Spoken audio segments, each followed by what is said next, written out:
Oui, l'étudiant des Saint-André Zanoué, Panouana official, ni la grande praterie de Madagascar, ami fate pulu kachami fate volana septembre hoarizao.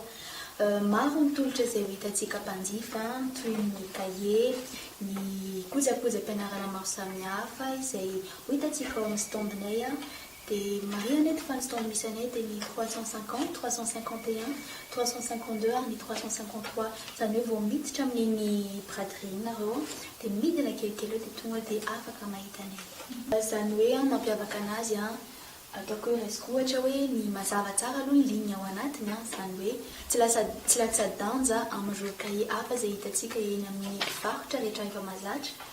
Dia maro ny produit izany hoe misy karazany 50 page, ny 200 page, ny 100 page koa. Dia ny cahier de texte, ny bloc de direction izany hoe izay mety ho fourniture scolaire rehetra rehetra. Misy zao ny cahier izany hoe tsy latsa-danja amin'ny hafa izay ohatr'izao tena hoe mazava tsara ny ligne dia ahafahantsika tsara tena hoe manoratra tsara rehefa mianatra. Dia tia koa maha-spécifique anazy misy an'ity protège efa miaraka aminazy izany hoe tsy obligé hoe mampiasa protège tsony ny ankizy fa tia efa milainy ity zavatra ity dia izay misy hoe tena mampiavaka ny cahier étudiant ohatra.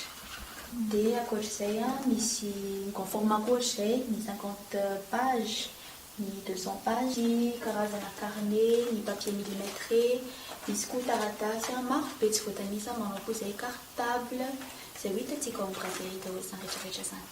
Ohatr'izao les règles vokarin'ny étudiant izany hoe tsy mitovy amin'ny règle rehetrarehetra izy ity fa flexible izany hoe tsy mora tapaka natao ohatr'izao natao ohatr'izao tsy atahorana ho tapaka fa afaka lalaovina tsara dia ampiasaina mandritra ny taona. Ankoatra ny kojakoja-pianarana dia manana koa ny étudiant ny cartable ohatr'izao ohatra dia ohatra ny rehetra hitantsika reto izany hoe misy motif bebe sady amin'ilay itiavantsika tanora anazy mihitsy satria raha miremarque nareo hoe tony zavatra tony ny couleur tena isan'ny alamody dia reo tsy adinany fotsiny fa any amin'ny braderie tsika mbola hita karazany maro.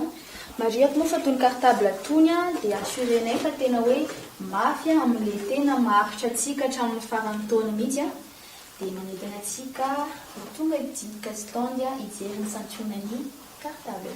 Izay ny zavatra hoe fourniture scolaire izay tena vokarin'ny étudiant. Dia marihana fa amin'ny fotoana io izay dia manao remise de 20% be izao izany hoe plus de 20% be izao amin'ny fitaovana rehetrarehetra izay hitantsika ao amin'ny la grande braderie de Madagascar. Dia ankoatr'izay dia misy koa ny activité de stand izay hitantsika ao amin'ny fotoana izany hoe ny animation de stand toy ny espace photo izany hoe misy photographe ao maro afaka maka sary antsika photographe professionnel. Misy koa ankoatr'izay ny espace enfant izay ahafahan'ny ankizy mandray anjara izay misy ny karazana lot sy ny fanomezana maro isan-karazany amin'ny faninanana kely madinidinika izay ho ataontsika ao amin'ny fotoana io. Izay hanetanana ny tanora, ny lehibe, ny ankizy ho tonga maro. Dia mariako eto fa ny stand misy anay dia ny 350, 351, 352 ary ny 353 eo amin'ny fidirana midina kely dia mahita ny l'étudiant ianareo.